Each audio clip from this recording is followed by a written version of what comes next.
오늘의 주요 뉴스입니다. 현충일 추념식에서 문재인 대통령이 애국 앞에 보수, 진보는 없다며 통합을 강조했습니다. 야당은 광복군을 설명하며 약산 김원봉을 언급한 문 대통령에 대해 북한 훈장을 받은 사람에게 헌사를 보냈다고 반발했습니다. 침몰한 헝가리 유람선의 탑승객으로 보이는 시신 4구가 추가로 수습돼 한국인 사망자는 15명으로 늘었습니다. 유람선 인양은 강수위가 좀처럼 낮아지지 않아 속도를 내지 못하고 있습니다. 고 장자연 사건의 증언자인 배우 윤지호 씨의 후원자 400여 명이 윤 씨를 상대로 돈을 돌려달라는 소송을 낼 예정입니다. 소송 참가자들은 일부 방송사가 검증 없이 윤 씨를 출연시켜 윤 씨에게 속았고 그래서 후원했다고 주장했습니다.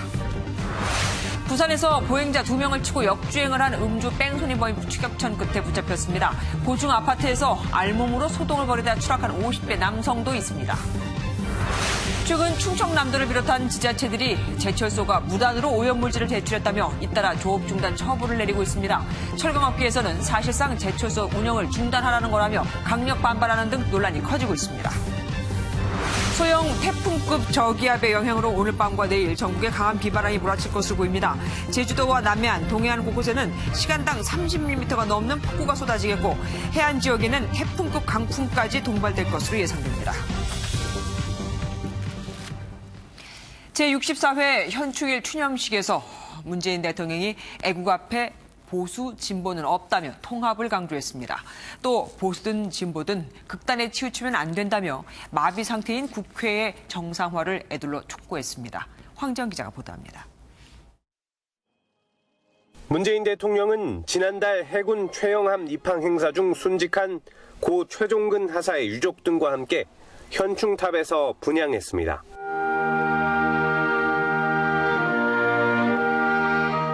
이어진 17분 동안의 추념사에서는 사회 통합을 강조했습니다. 애국 앞에 보수와 진보가 없습니다. 지금 우리가 누리는 독립과 민주주의와 경제 발전에는 보수와 진보의 노력이 함께 녹아 있습니다. 또 보수든 진보든 기득권을 버리고 극단에 치우치지 말아야 한다고 밝혔습니다. 이념에 따라 갈등해선 안 된다는 의미로 해석되는데 한편으로는 오랫동안 열리지 않고 있는 국회를 향해 정상화 메시지를 던진 것으로 풀이됩니다. 보수라고 생각하든 진보라고 생각하든 극단에 치우치지 않고 상식의 선 안에서 애국을 생각한다면 우리는 통합된 사회로 발전해 갈 수 있을 것입니다. 문 대통령은 한반도에서 자유와 평화를 위해 가장 큰 희생을 감내한 나라는 미국이라고 말해 보수 진영 끌어안기에 나서기도 했습니다. 김정숙 여사 역시 지난 5.18 기념식 때와 달리 황교안 자유한국당 대표와 악수하며 이른바 악수 패싱 논란을 잠재웠습니다. 추념식을 마친 문 대통령은 6.25 전사자인 고 성복환 일병의 배우자 김차희 여사 등과 함께 위패 봉안관을 참배하고 헌화했습니다. MBN 뉴스 황재현입니다. 문 대통령이 애국심과 통합을 강조했지만 추념사에서 언급한 김원봉 선생을 두고 한국당의 반발이 거셉니다. 북한에서 훈장까지 받은 인물을 국군 창설의 뿌리라고 칭하고 헌사까지 한 건 너무했다는 겁니다. 정규 기자가 보도합니다. 문재인 대통령은 현충일 추념사에서 의열단 활동으로 유명한 김원봉 선생을 이례적으로 언급했습니다. 광복 과정에서 큰 역할을 한 것은 물론 국군 창설의 뿌리이자 한미동맹의 토대가 됐다고 평가했습니다. 약산 김원복 선생이 이끌던 조선의용대가 편입되어 마침내 민족의 독립운동 역량을 직결했습니다. 애국엔 보수와 진보가 없다는 점을 강조한 것이라는 게 청와대의 설명이지만 자유한국당은 강하게 반발했습니다. 의열단 활동 이후 북한 정권 수립에 참여하는 등 논란의 중심에 있는 인물을 통합의 상징으로 내세울 수 있느냐는 겁니다. 북의 전쟁 공로자 김원봉에게 헌사를 보낸 대통령은 자신의 말대로 보수 진보를 떠나 최소한의 상식선 안에 머물러 있는 것입니까? 한국당은 또 대통령이 김원봉 구하기에 직접 나섰다고 꼬집었지만 민주당은 이념적 공세를 해대는 것은 진중치 못하다고 반박했습니다. 영수회담을 제안한 문 대통령이 통합 메시지를 전하며 유화 제스처를 취했지만 김원봉을 둘러싼 한국당의 반발이 거세 경색된 여야 관계는 쉽게 풀리지 않을 전망입니다. MBN 뉴스 정규입니다. 다뉴브강에서 침몰한 유람선 탑승객으로 보이는 시신이 또 한 구 발견됐습니다. 곧 신원도 확인이 될 것으로 보이는데요. 부다페스트 현지 연결해서 자세한 내용 알아보도록 하겠습니다. 연장현 기자 전해주시죠. 예, 약 13시간 전, 그러니까 현지 시각으로 어젯밤 11시 반쯤 한국인으로 추정되는 시신 한 구가 추가로 발견됐습니다. 시신 발견 장소는 사고 지점으로부터 약 4km 남쪽으로 떨어진 서버드 사그 다리 주변입니다. 이 남성까지 한국인으로 확인되면 이번 사고의 공식 실종자는 10명으로 줄어듭니다. 정부 신속대응팀은 시간이 지나면서 속속 시신들이 떠오르자 이에 맞춰 수상수색 방법에 변화를 주었다고 설명했습니다. 버스를 타고 약 100km 지점으로 내려가서 정확한 포인트 중심으로 우리 대원들이 밑에서부터 다시 올라오는 순으로 수색을 실시하게 되겠습니다. 또 인접국가의 수색견들을 내일까지 이곳으로 모아 다뉴브 강변 일대의 수색을 확대할 계획입니다. 신원이 확인된 사망자들의 장례 절차도 진행되고 있는데요. 장례를 치르게 될 해당 가족들은 이르면 이번 주말부터 차차 귀국길에 오를 것으로 보입니다. 이런 가운데 정부 신속대응팀은 헝가리 사법당국 관계자를 만나 조속하고 확실한 사법 처리를 촉구하겠다고 밝혔습니다. 지금까지 부다페스트 머르기트 섬에서 MBN 뉴스 연장현입니다. 침몰한 배를 인양하기 위한 해상 크레인은 현재 사고 지점까지 5km 정도를 남기고 멈춰 서 있습니다. 2개의 다리를 더 통과해야 하는데 다뉴브강 수위가 아직 높아서 통과가 어렵기 때문입니다. 크레인이 통과할 정도로 수위가 내려가려면 최소 사흘은 있어야 할 것으로 보입니다. 전남주 기자입니다. 최대 200톤을 들어올릴 수 있는 클라크 아담은 헝가리가 보유한 크레인 가운데 유일하게 허블레아니호를 인양할 수 있는 장비입니다. 하지만 침몰 현장까지 5km 정도를 앞두고 뜻밖의 난관에 부딪혔습니다. 다뉴브강의 수위 때문입니다. 사고 지점까지 2개 다리를 지나려면 강 바닥에서 수면까지 높이가 4m 정도는 돼야 하는데 현재 수심이 이보다 높아 크레인 통과가 불가능한 상황입니다. 현장에선 수위가 빠른 시간 안에 낮아지길 기대하고 있지만 현실은 조금 다릅니다. 우리 정부는 수위가 내려가는 데는 사흘 정도가 걸릴 것으로 예상하고 있습니다.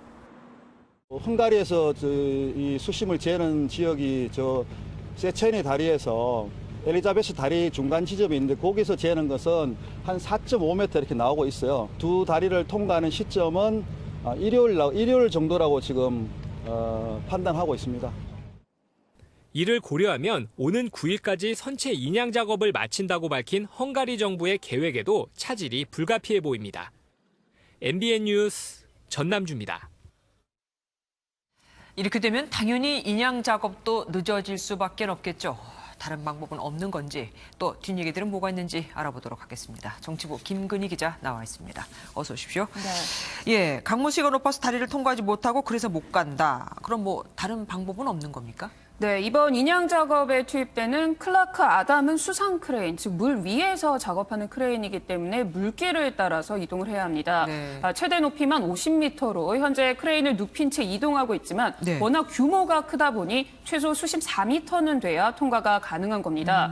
문제는 인양 작업의 위치입니다. 네. 현재 허블레니아호의 경우 머르기트 다리 하류 쪽 겨우 10m 지점에 침몰해 있습니다. 네. 이 때문에 허블레아니호를 안전하게 끌어올리려면 어쩔 수 없이 크레인이 머르기트 다리까지 통과해서 허블레아니호의 뒤쪽에서 작업해야 합니다. 네.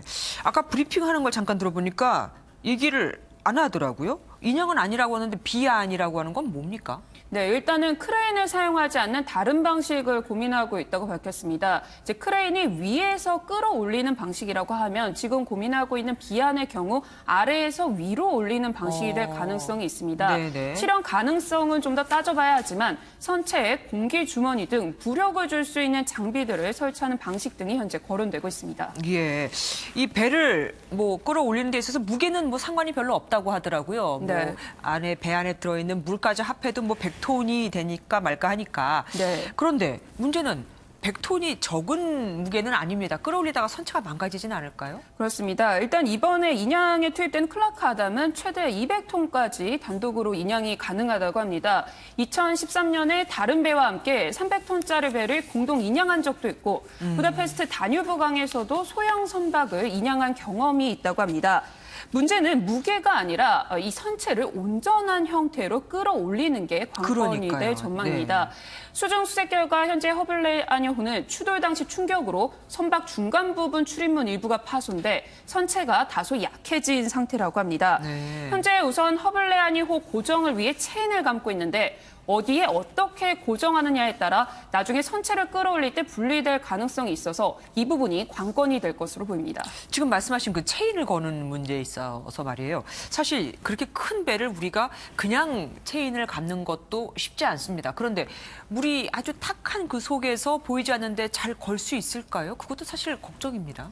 네, 그래서 실제 작업까지는 다소 시간이 더 걸릴 것으로 보입니다. 현재 헝가리 팀은 이후에 허블레아니호에 와이어를 5개씩 3곳에 총 8개 줄을 연결하는 방식을 검토하고 있습니다. 하지만 앞서 말씀하신 것처럼 이제 선체를 들어 올릴 때 흔들리지 않고 균형을 잡는 게 중요하기 때문에 신중하게 접근하다 보면 아마도 시간은 다소 더 걸릴 것으로 보입니다. 우리가 생각하는 것보다 굉장히 더 많은 체인을 걸 거다. 네. 좀 더 안전하게. 그리고 수색 초기에는 한동안 실종자가 발견됐다는 얘기가 없었어요. 그래서 네. 사실 다 선체 안에 계신 게 아닌가라는 얘기도 나왔었는데 인양을 앞두고 갑자기 시신이 막 나오고 있습니다. 어떻게 된 거죠? 네.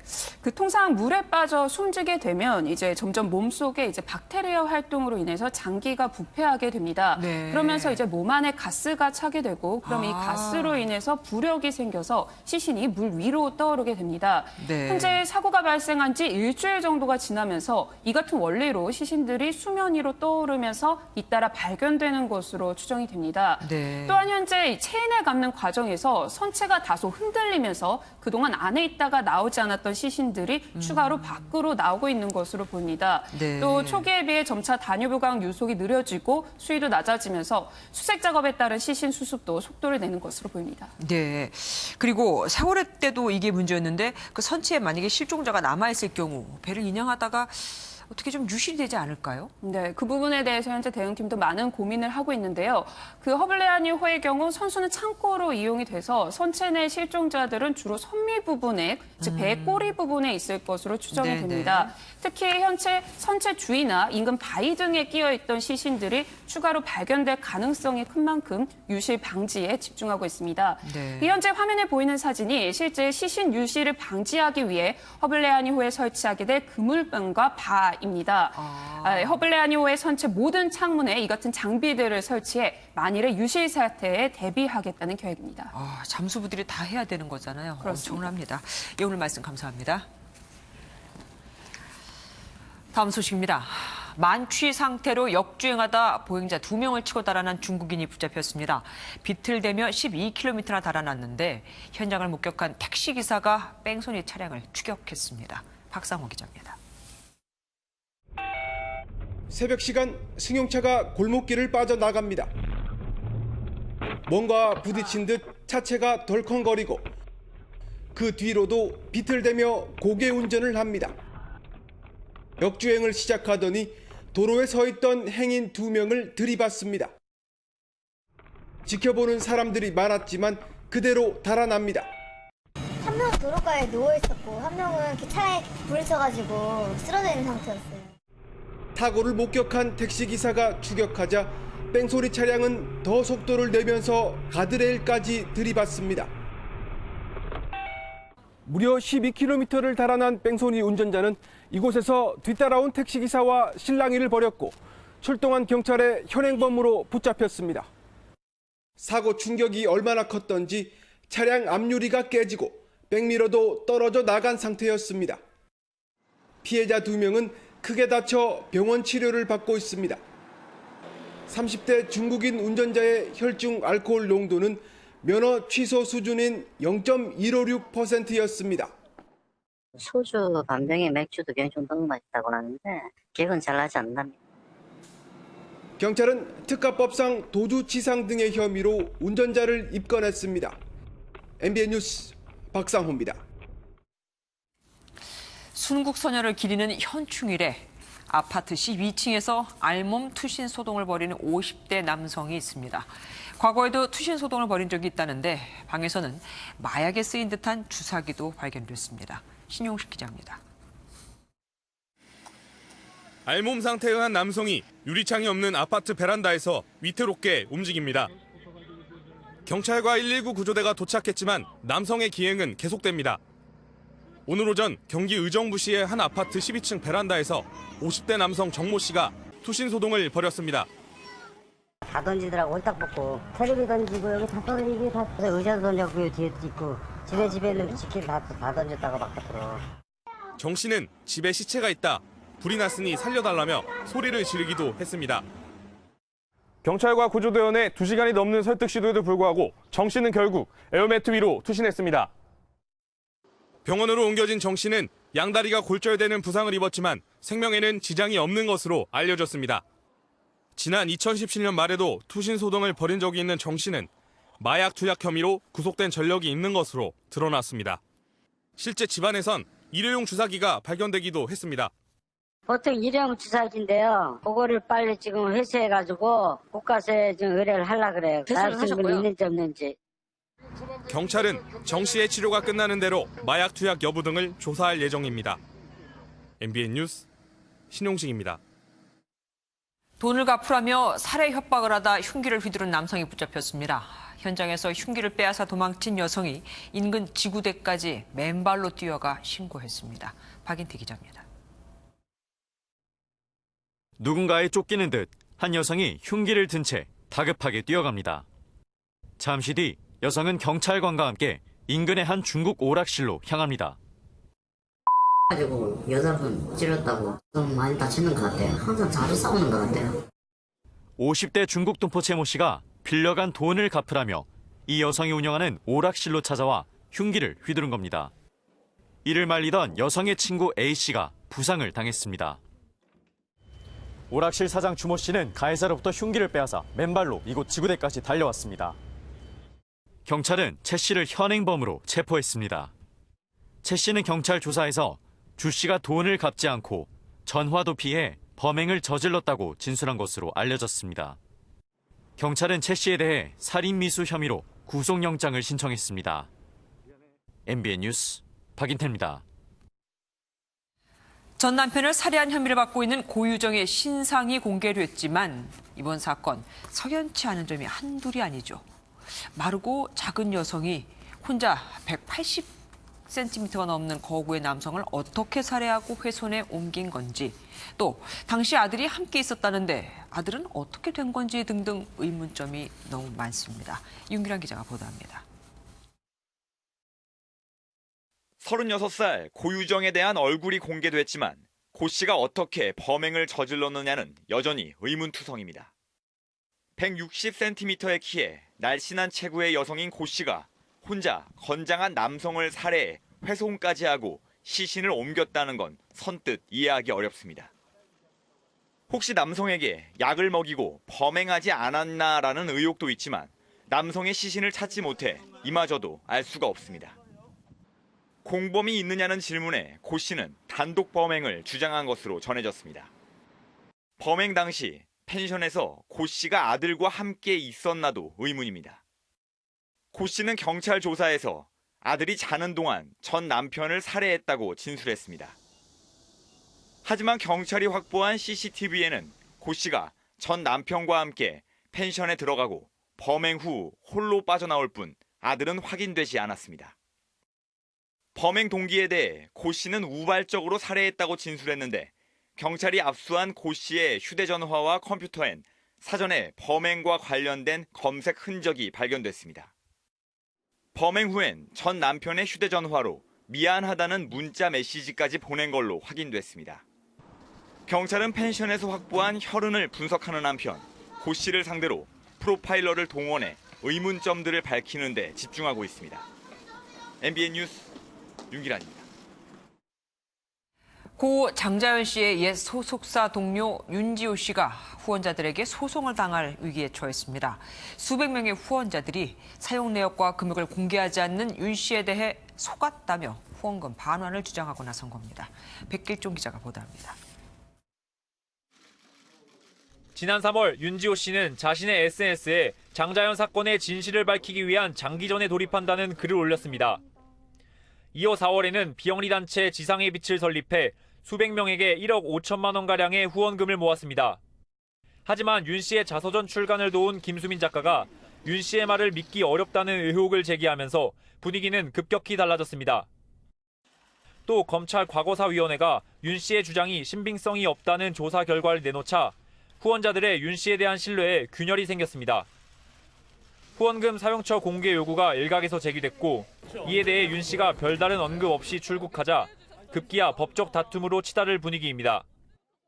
지금 계속해서 늘어나고 있어가지고 아마 400명 가까이 될 것 같습니다. 지금 생각으로는 아마 3천만 원 이상. 소송에 나선 후원자 가운데는 지난 3월 청와대 청원 게시판에 윤 씨의 신변 보호를 요청한 사람도 있습니다. 석 달 만에 입장이 180도 바뀐 셈입니다. 윤지호 씨 후원자들은 이르면 다음 주 초 법원에 소장을 제출할 예정이지만 소송에 참여하겠다는 후원자들은 점점 더 늘고 있습니다. MBN 뉴스 백길종입니다. 윤지호 씨 후원자들 중에는 윤 씨의 방송 출연을 보고 후원을 결심한 경우가 많습니다. 후원자들은 일부 방송사들이 검증 없이 윤 씨를 출연시켰다며 그래서 속았다고 성토하고 있습니다. 이혁근 기자가 보도합니다. 윤지호 씨가 억대 후원금을 짧은 기간에 모을 수 있었던 건 방송 출연 효과가 컸던 것으로 보입니다. 후원자들의 소장엔 윤 씨의 방송 출연을 보고 후원을 결심하게 됐다는 내용이 담길 예정입니다.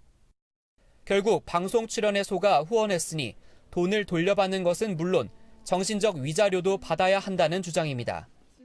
실제 일부 방송사들은 윤 씨가 장자연 사건의 증인이라고 주장하자 앞다투어 윤 씨를 출연시켰습니다.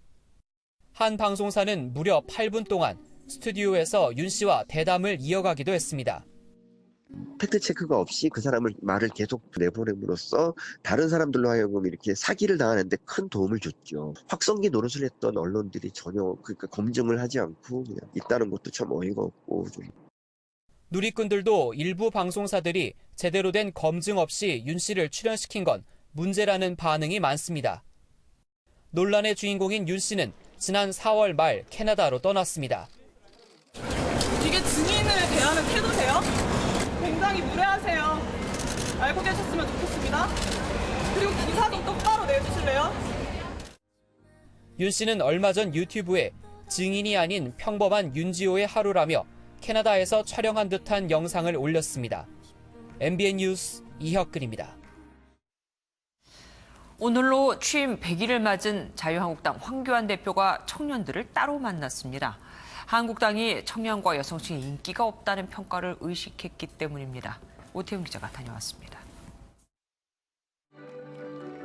자유한국당 황교안 대표가 취임 100일을 맞아 20대에서 40대를 겨냥한 토크 콘서트를 열었습니다.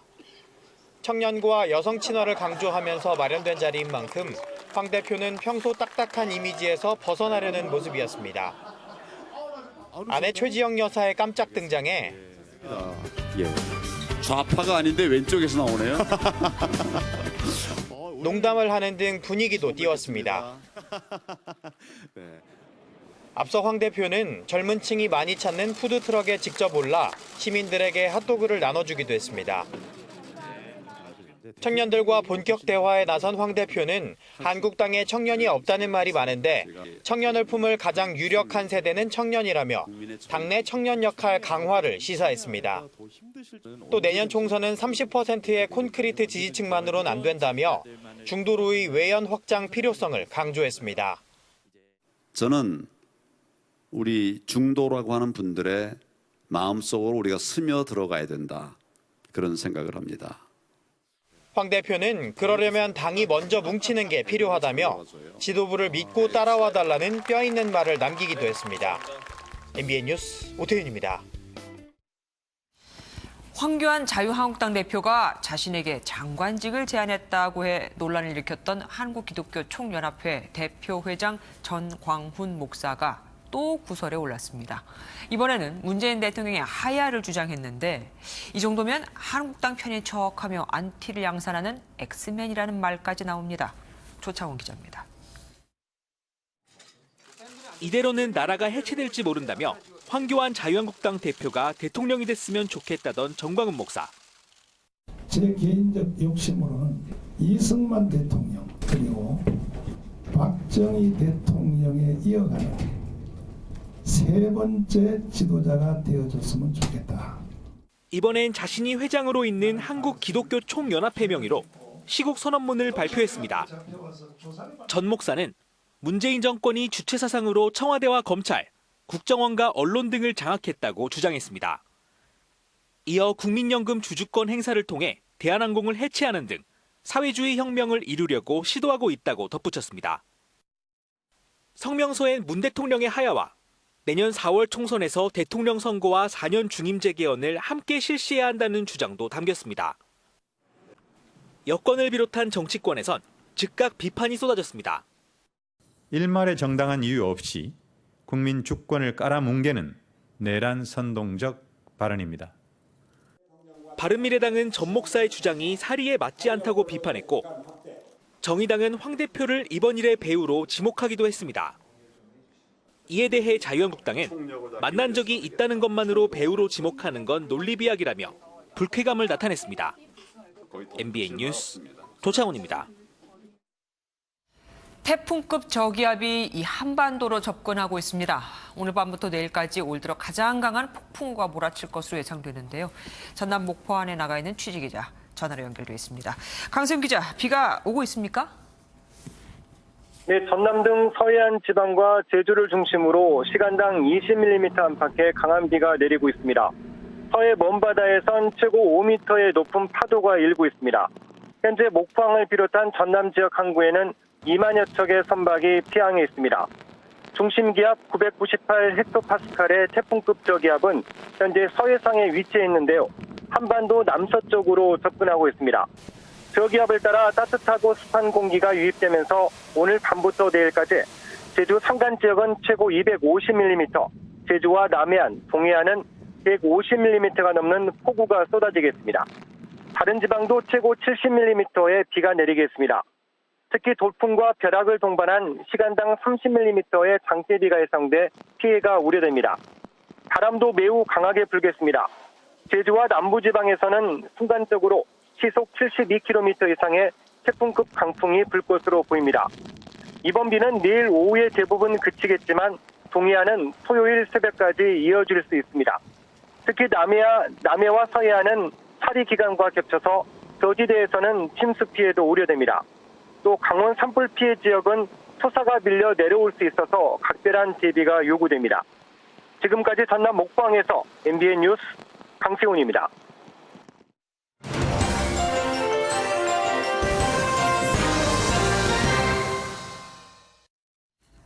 오늘은 좀 불편한 얘기를 해볼까 합니다. 화장실 얘기입니다. 고속도로 휴게소나 공연장, 경기장에서 유독 여성 화장실 앞에 길게 늘어선 줄 본 적 있으시죠?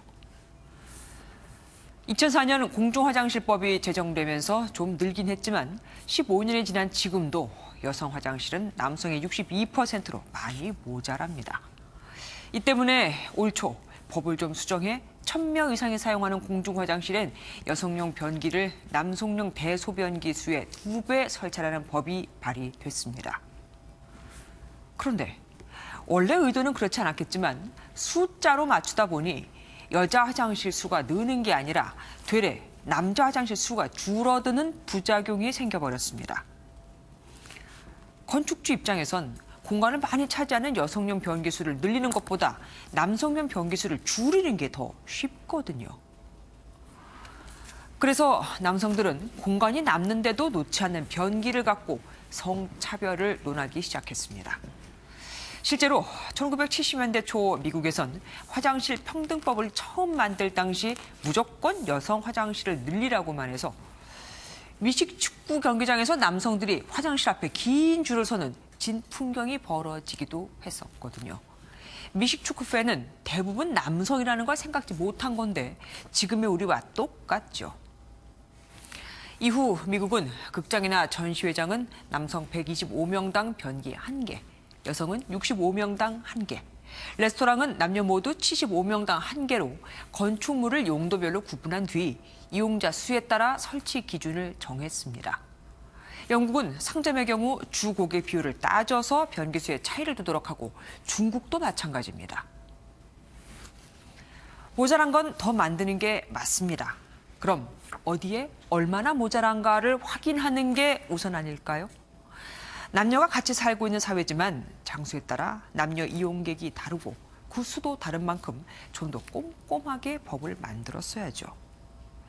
국회는 언제 열릴지도 모르는데 한 번 만들 때 제대로 해야 하지 않겠습니까?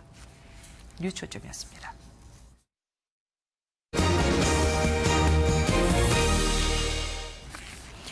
흔히 산업의 쌀로 불리는 철강 산업. 그런데 최근 국내 철강업계에 비상이 걸렸죠. 지자체들이 무단으로 오염물질을 배출한다며 조업 중단 처분을 내렸기 때문인데 철강업계는 명확한 검증도 없이 처분을 내렸다며 강력하게 반발하고 있습니다. 잠깐 문을 닫으라고 하지만 실제로는 1년을 쉬라는 의미라면서요. 서영수 기자입니다. 1년 365일 뜨겁게 타올라야 할 국내 제철소의 용광로가 차갑게 식을 위기에 처했습니다. 최근 충청남도를 비롯한 지자체는 현대제철과 포스코에 열흘간 조업 중단 처분을 내렸습니다. 비상시에만 열어야 하는 용광로의 안전밸브 분리더를 임의로 개방해 오염물질을 배출했다는 이유에서입니다. 철강협회는 성명서를 내고 강하게 항변하고 나섰습니다.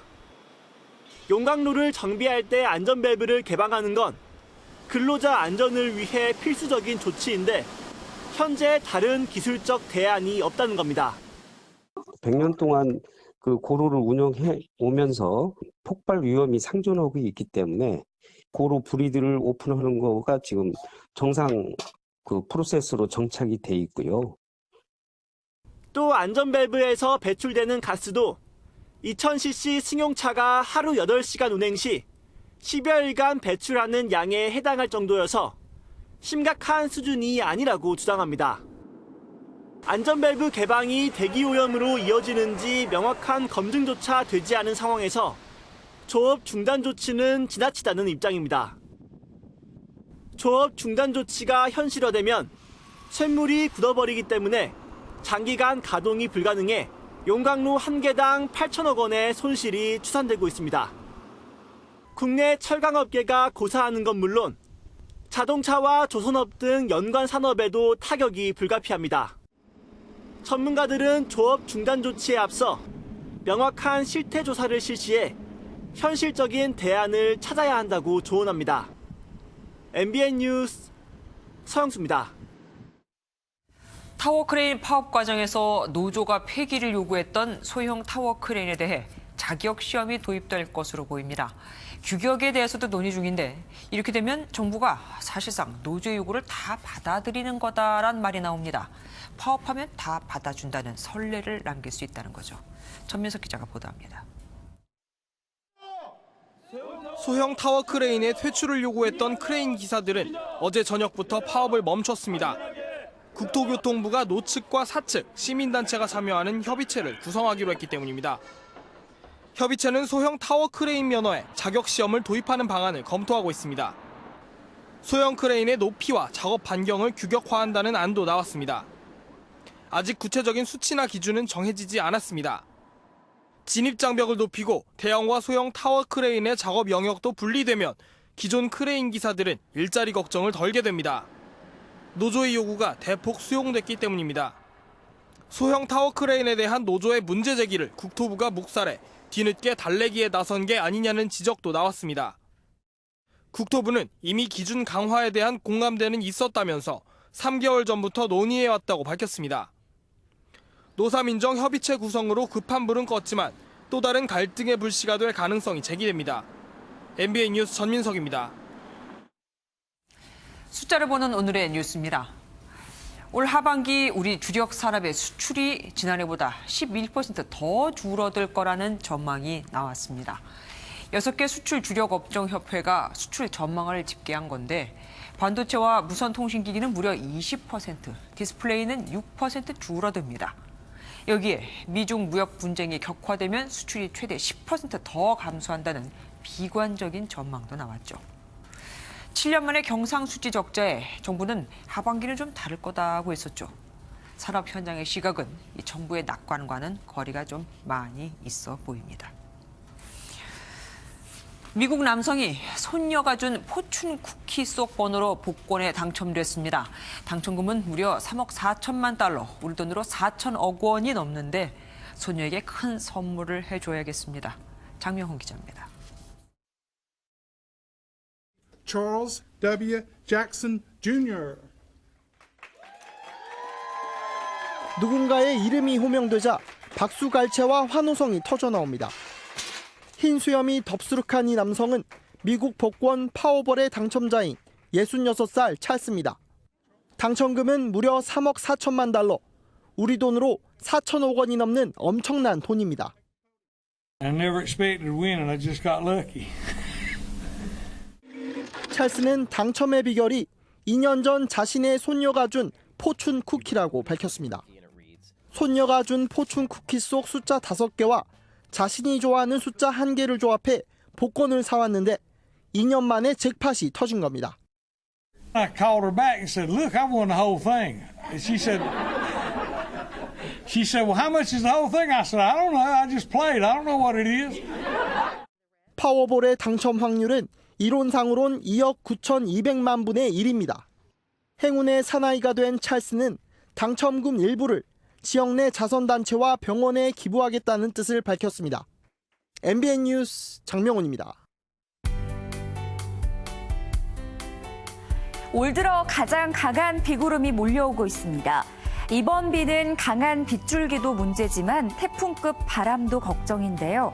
내일까지 강한 비바람에 피해가 없도록 주의가 필요하겠습니다. 영동과 남부 해안을 따라서는 호우특보가, 그 밖에 해안가를 따라서는 강풍 예비특보가 내려져 있는데요. 순간 풍속이 초속 20m 이상의 매우 강한 바람이 불겠습니다.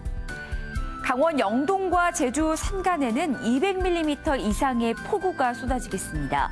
전남 해안과 영남 해안에도 150mm 이상의 비가 내리겠고, 그 밖에 서울을 비롯한 전국에도 20에서 많게는 80mm가량의 비가 예상됩니다. 서쪽에서부터 강한 비구름대가 우리나라로 접근하면서 현재 지도에서 붉게 보이는 지역들은 시간당 30mm 이상의 강한 비가 집중되고 있습니다. 특히 남해안에서는 오늘 밤 9시부터 내일 새벽 사이에 강한 비가 집중되겠는데요. 만조 시각과 겹치면서 저지대에서는 침수 피해가 우려됩니다. 내일 서울은 아침 기온 18도로 오늘과 비슷하겠습니다. 남부지방은 낮 기온 광주 23도, 대구 24도에 머물겠습니다. 영동 지역 많은 비가 내리면서 호우특보가 내려지겠습니다. 비는 내일 오후쯤 그치기 시작하겠고 이번 주말에는 맑은 하늘을 되찾겠습니다. 날씨였습니다. 뉴스팔이 선정한 이 한 장의 사진입니다. 현충일엔 태극기를 조기로 달아야 하죠. 그런데 경기 과천시의 이 마을회관엔 태극기가 조기 형태는커녕 간신히 매달려 있습니다. 아래쪽 끈이 과천시의 시기에 묶인 채 말이죠. 먼지에 잔뜩 찌든 모습은 더 눈살을 찌푸리게 합니다. 국경일이나 국가기념일에 갈수록 태극기를 안다는 요즘, 관공서에서라도 제대로 달아서 모범이 좀 돼줬으면 합니다. 뉴스파 여기서 마치겠습니다. 함께해 주신 여러분 고맙습니다.